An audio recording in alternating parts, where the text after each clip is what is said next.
Radio Manipal ಅರ್ಪಿಸುತ್ತಿದೆ ಕಾರ್ಯಕ್ರಮ ಪುರಾಣಾಮೃತ ಪೌರಾಣಿಕ ಪಾತ್ರ ಜೀವನ ಸೂತ್ರ. ಈ ಕಾರ್ಯಕ್ರಮವನ್ನು ನಡೆಸಿಕೊಡಲಿದ್ದಾರೆ ಉಪನ್ಯಾಸಕರಾಗಿರುವ ಮುಂಡಾಜೆ ಕುಮಾರೇಶ್ವರ ಭಟ್.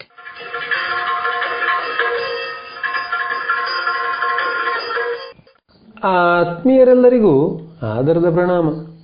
ವೃಂದಾವನದಲ್ಲಿ ಮೇಯುತ್ತಿದ್ದ ಗೋವುಗಳು ಎಲ್ಲಿ ಹೋದವು? ಅವುಗಳೊಂದಿಗಿದ್ದ ಗೋಪಬಾಲರು ಏನಾದರು?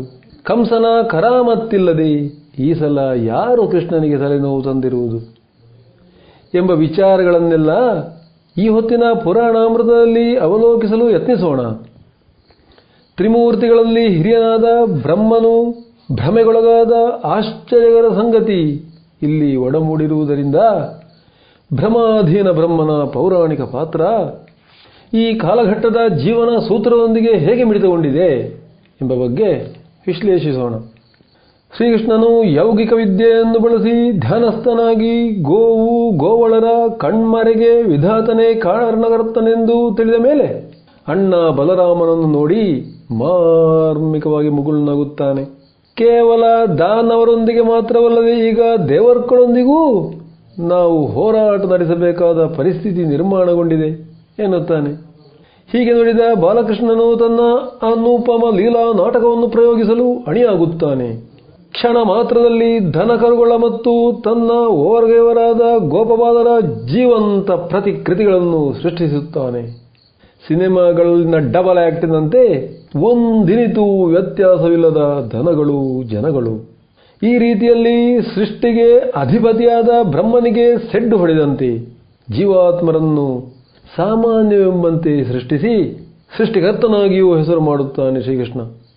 ಅರ್ಥಾತ್ ಸೃಷ್ಟಿ ಸ್ಥಿತಿ ಲಯಗಳ ಲಗಾಮನ್ನು ಹಿಡಿದು ಕೃಷ್ಣಸ್ತು ಭಗವಾನ್ ಸ್ವಯಂ ಎಂಬ ಹೇಳಿಕೆಯನ್ನು ನಿಜವಾಗಿಸಿ ತಾನು ಅಂಶಾವತಾರನಲ್ಲ ಪೂರ್ಣಾವತಾರ ಎಂಬುದನ್ನು ತಿಳಿಯಬೇಕಾದವರಿಗೆ ತಿಳಿಯಪಡಿಸುತ್ತಾನೆ. ಮೂಕಂ ಕರೋತಿ ವಾಚಾಲಂ ಪಂಗುಂ ಲಂಘಯತೆ ಗಿರಿಂ. ಮೂಕನನ್ನು ಮಾತುಗಾರನನ್ನಾಗಿಯೂ ಕಾಲಿಲ್ಲದವನನ್ನು ಪರ್ವತವೇರುವಂತೆಯೂ ಮಾಡುವವ ಎಂದು ವಿಷ್ಣು ಸಹಸ್ರನಾಮ ಸ್ತೋತ್ರದಲ್ಲಿ ವರ್ಣಿಸಲ್ಪಟ್ಟಿರುವವನಿಗೆ ಇದೇನು ಕಷ್ಟ ಸಾಧ್ಯವಲ್ಲ ಬಿಡಿ.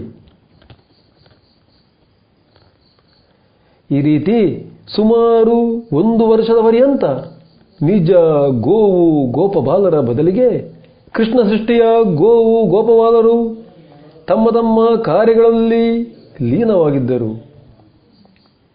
ಯಾರಿಗೂ ಯಾವ ರೀತಿಯ ಅನುಮಾನ ಸಂಶಯಕ್ಕೂ ಎಡೆ ಇರಲಿಲ್ಲ, ಗೊಂದಲಕ್ಕೂ ಆಸ್ಪದವಿರಲಿಲ್ಲ. ಆದರೆ ಈಗ ಸ್ವಯಂ ಬ್ರಹ್ಮನೇ ಗೊಂದಲಕ್ಕೀಡಾದ. ವೃಂದಾವನದಲ್ಲಿದ್ದ ಜಾನುವಾರು ಮಕ್ಕಳನ್ನು ಬ್ರಹ್ಮಲೋಕದಲ್ಲಿ ನಿದ್ರಾವಶರಾಗಿಸಿ ಕೃಷ್ಣನ ದೈವತ್ವವನ್ನು ಪರೀಕ್ಷಿಸಲು ಮಾಡಿದ್ದ ಈ ಬ್ರಹ್ಮ ವಿಷ್ಣುವಿನ ಕೃಷ್ಣಾವತಾರದ ಬಗ್ಗೆ ಶಂಕೆ ತೋರಿದ್ದ. ಮಾತ್ರವಲ್ಲದೆ ಅಹಂನಿಂದ ಕೂಡಿ ಭ್ರಮಾಧೀನನಾಗಿದ್ದ. ನಂತರ ಸತ್ಯಲೋಕದಿಂದ ನೇರವಾಗಿ ಗೋಪಾಲಕೃಷ್ಣನೆದುರು ಕಾಣಿಸುತ್ತಾ ಕರಗಳನ್ನು ಜೋಡಿಸಿ ಕ್ಷಮೆಯನ್ನು ಬೇಡಿದ. ಈ ವಿನೋದದ ಆಟದಿಂದ ನನಗೀಗ ನನ್ನ ಸೃಷ್ಟಿ ಯಾವುದು ನಿನ್ನ ಸೃಷ್ಟಿ ಯಾವುದು ಎಂಬುದೇ ತಿಳಿಯದಾಗಿದೆ. ಅಹಂಕಾರ ಪ್ರತಿಷ್ಠೆಗಳಿಂದ ನನಗೆ ಮಂಕು ಕವಿದಂತಾಗಿತ್ತು. ಈ ಅಪರಾಧವನ್ನು ಮನ್ನಿಸು ಎಂದಾಗ ಮಂದಸ್ಮಿತನಾದ ಶ್ರೀಕೃಷ್ಣನು ಒಮ್ಮೆ ಕರುಮಂದೆ ಗೋಪಾಲಕರತ್ತ ತನ್ನ ದೈವಿಕ ದೃಷ್ಟಿ ಹಾಯಿಸಿದಾಗ ಕೃಷ್ಣ ಸೃಷ್ಟಿಸಿದ ಪ್ರತಿರೂಪಿಗಳೆಲ್ಲ ಮಾಯವಾಗಿ ಕೇವಲ ಬ್ರಹ್ಮ ಸೃಷ್ಟಿಸಿದವುಗಳು ಮಾತ್ರ ಉಳಿದವು. ಕೃಷ್ಣ ಮಾಯೆ ಅಂದರೆ ವಿಷ್ಣು ಮಾಯೆಯ ಮಹಿಮೆಯನ್ನು ಕೊಂಡಾಡುತ್ತಾ ಬ್ರಹ್ಮನು ಶ್ರೀಕೃಷ್ಣನನ್ನು ಸ್ತುತಿಸಿದನು. ಅಜಾನತಾಂ ತತ್ಪದವೀಮನಾತ್ಮ ಜ್ಞಾತ್ಮಾತ್ಮನಾಭಾಸಿ ವಿತತ್ಯ ಮಾಯಾಂ ಸೃಷ್ಟಾ ವಿವಾಹಂ ಜಗತೋ ವಿಧಾನ ಇವತ್ವಮೇಶೋಂತ ಇವ ತ್ರಿನೇತ್ರಃ. ನೀನೇ ನಾನಾಗಿ ಅಂದರೆ ಬ್ರಹ್ಮನಾಗಿಯೂ, ಪಾಲನೆಯಲ್ಲಿ ವಿಷ್ಣುವಾಗಿಯೂ, ಸಂಹಾರದಲ್ಲಿ ಶಿವನಾಗಿಯೂ, ಗೋಚರಿಸುವೆ. ನಿನ್ನ ಕೃಷ್ಣಾವತಾರಕ್ಕೆ ಮಂಗಳವಾಗಲಿ ಎನ್ನುತ್ತಾ ಭ್ರಮೆ ಕಳಚಿದ ಬ್ರಹ್ಮನು ಹಿಂತಿರುಗುವನು. ದೇವನೊಬ್ಬನೇ ನಾಮ ಹಲವು ಎಂಬ ಗೂಢಾರ್ಥವೂ ಬ್ರಹ್ಮನ ಈ ಮಾತುಗಳಲ್ಲಿ ಧ್ವನಿಸುತ್ತದೆ. ನಂತರ ಸಂಜೆಯಾಗುತ್ತಲೇ ಎಂದಿನಂತೆ ಗೋ ಹಾಗೂ ಗೋ ಪಾಲಕರು ಹಾಡುತ್ತಾ ನರ್ತಿಸುತ್ತಾ ತಮ್ಮ ತಮ್ಮ ಮನೆಗಳಿಗೆ ತೆರಳಿದರು. ಪ್ರೀತಿ ಕೇಳುವರೆ, ಭ್ರಮಾಧೀನ ಬ್ರಹ್ಮನ ವಿಚಾರ ನಮ್ಮ ಪ್ರಸ್ತುತ ಕಾಲಕ್ಕೆ ತುಂಬಾ ಸುಂದರವಾಗಿ ತಾಳೆಯಾಗುತ್ತದೆ. ಸೃಷ್ಟಿಕಾರ್ಯ ತನ್ನಿಂದಲೇ ನಾನೇ ಎಲ್ಲ ಎಂದು ಗರ್ವಪಡುತ್ತಿದ್ದ ಬ್ರಹ್ಮನಂತೆ ಈ ಆಧುನಿಕ ಪ್ರಪಂಚದಲ್ಲಿ ನಾವು ವರ್ತಿಸುತ್ತಿದ್ದೇವೆ. ನಾನು, ನನ್ನದು, ನನ್ನಿಂದ ಎಂಬ ಅಹಂ ಮೇರೆ ಮೀರಿದರೆ ಅದರಷ್ಟು ಅನಾಹುತ ಕೆಟ್ಟದು ಬೇರೊಂದಿಲ್ಲ. ಈ ರೀತಿಯ ಕೊನೆ ಮೊದಲಿಲ್ಲದ ಅಹಂಭಾವದಿಂದ ಮೆರೆಯುತ್ತಿದ್ದ ಎಷ್ಟೋ ರಾಜ ಮಹಾರಾಜರು, ಸಾಮ್ರಾಟರು ತಮ್ಮ ವಂಶ ಸಮೇತ ಹೇಳ ಹೆಸರಿಲ್ಲದಂತೆ ನಿರ್ನಾಮವಾಗಿ ಹೋಗಿದ್ದಾರೆ. ನಮ್ಮ ಚರಿತ್ರೆಯಲ್ಲಿ ಇತಿಹಾಸದ ಪಠ್ಯದಲ್ಲೂ ಎಲ್ಲ ರಾಜರುಗಳ ಹೆಸರು ಉಲ್ಲೇಖವಾಗಿಲ್ಲ. ಹೆಚ್ಚೇಕೆ ಸೂರ್ಯ ಮುಳುಗದ ಸಾಮ್ರಾಜ್ಯ ಎಂದು ದಶಕಗಳ ಹಿಂದಷ್ಟೇ ಸೊಕ್ಕಿನಿಂದ ಮೆರೆಯುತ್ತಿದ್ದ ಗ್ರೇಟ್ ಬ್ರಿಟನ್ ಈಗ ಕೇವಲ ಇಂಗ್ಲೆಂಡ್ ಮಾತ್ರ. ಅಂದರೆ ಅರಿವಾದೀತು ಈ ಅಹಂ, ಪ್ರತಿಷ್ಠೆ, ಮಮಕಾರ ಎಷ್ಟು ಅಧಃಪತನಕ್ಕೆ ತೆಗೆದುಕೊಂಡು ಹೋಗುವುದೆಂದು. ಇಲ್ಲಿ ಭ್ರಮೆಯ ಮಂಜು ಕರಗಿದ ಬ್ರಹ್ಮನು ಕೃಷ್ಣನನ್ನು ಹೊಗಳುತ್ತಾ ಭಗವಂತನ ಮಹಿಮೆಯನ್ನು ವರ್ಣಿಸಿದ್ದಾನೆ. ಇದರೊಂದಿಗೆ ಲೌಕಿಕ ಬದುಕಿನ ನಶ್ವರತೆಯತ್ತ ಬೊಟ್ಟು ಮಾಡಿದ್ದಾನೆ. ಆಂಗ್ಲ ಭಾಷೆಯಲ್ಲಿ ಬಹು ಸುಂದರವಾದ ಒಂದು ಮಾತಿದೆ. ಅದೆಂದರೆ, the nature of God is a circle of which the centre is everywhere and the circumference is nowhere. ದೇವರನ್ನೊಂದು ವೃತ್ತಕ್ಕೆ ಹೋಲಿಸಿದರೆ ಆ ವೃತ್ತದ ಕೇಂದ್ರ ಎಲ್ಲ ಕಡೆಯೂ ಇದ್ದು ಪರಿಧಿ ಮಾತ್ರ ಇರುವುದೇ ಇಲ್ಲ. ಇದನ್ನೇ ನಮ್ಮ ಆರ್ಷ ಪರಂಪರೆಯಲ್ಲಂದದ್ದು ನಾಹಂ ಕರ್ತ ಹರಿಕರ್ತ, ನಾನು ಶೂನ್ಯ ಹರಿಯೇ ಮಾನ್ಯ ಎಂಬುದಾಗಿ. ದಿವ್ಯಂ ಚ್ಯೂತ ರಸಂ ಪೀತ್ಯೇ ಗರ್ವವಾಯಾತಿ ಕೋಕಿಲಃ ಪೀತ್ಯ ಕರ್ದಮನಾನೀಯಂ ಭೇಕೋ ರಟ ರಟಾಯತೆ.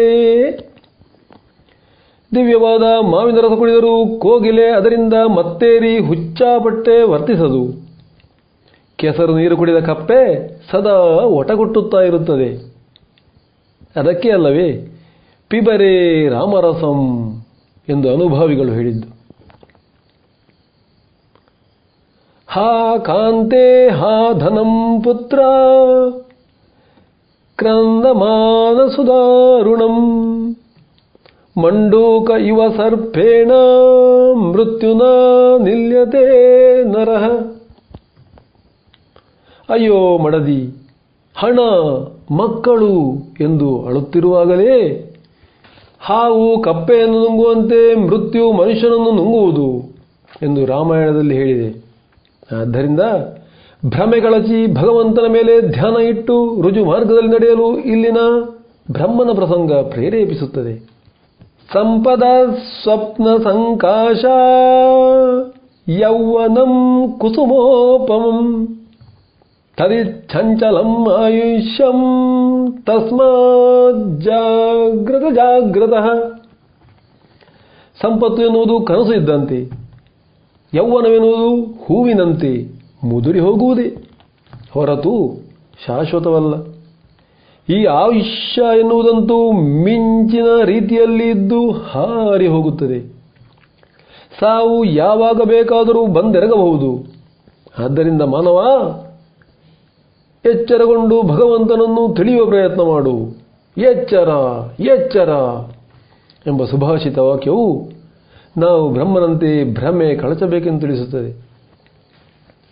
ಆದಿಗುರು ಶಂಕರಾಚಾರ್ಯರು ತಮ್ಮ ಪ್ರಸಿದ್ಧವಾದ ಭಜಗೋವಿಂದಂನಲ್ಲಿಯೂ ಇದನ್ನೇ ಪುಷ್ಟೀಕರಿಸುತ್ತಾ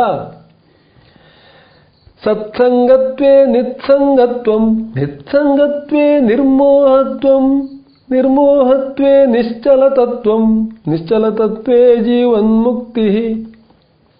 ಸಜ್ಜನ ಸಂಘದಿಂದ ಸಂಘ ದೂರ, ಸಂಘ ದೂರವಾದ ಮೇಲೆ ಮೋಹನಾಶ, ಮೋಹನಾಶದಿಂದ ಏಕೋಭಾವ, ಅಚಲ ಭಕ್ತಿಯಿಂದ ಜೀವನದಲ್ಲಿ ಮುಕ್ತಿ ಅಂದರೆ ಮೋಕ್ಷ ಎಂದು ತುಂಬಾ ಸೊಗಸಾಗಿ ಹೇಳುತ್ತಾರೆ. ಬಾಲಕೃಷ್ಣನು ಆದಿಬ್ರಹ್ಮನ ಭ್ರಮೆ ಕಳಚಿದಂತೆ ನಮ್ಮೆಲ್ಲರ ಭ್ರಮೆ ಚಿತ್ತ ವಿಭ್ರಮೆಗಳನ್ನು ಕಳಚಲಿ, ಬಾಳು ಬೆಳಗಲಿ.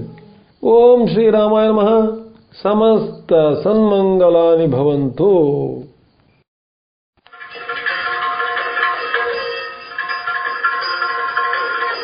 ಪುರಾಣಾಮೃತ ಪೌರಾಣಿಕ ಪಾತ್ರ ಜೀವನ ಸೂತ್ರ. ಈ ಕಾರ್ಯಕ್ರಮವನ್ನು ನಡೆಸಿಕೊಟ್ಟವರು ಉಪನ್ಯಾಸಕರಾಗಿರುವ ಮುಂಡಾಜೆ ಕುಮಾರೇಶ್ವರ ಭಟ್.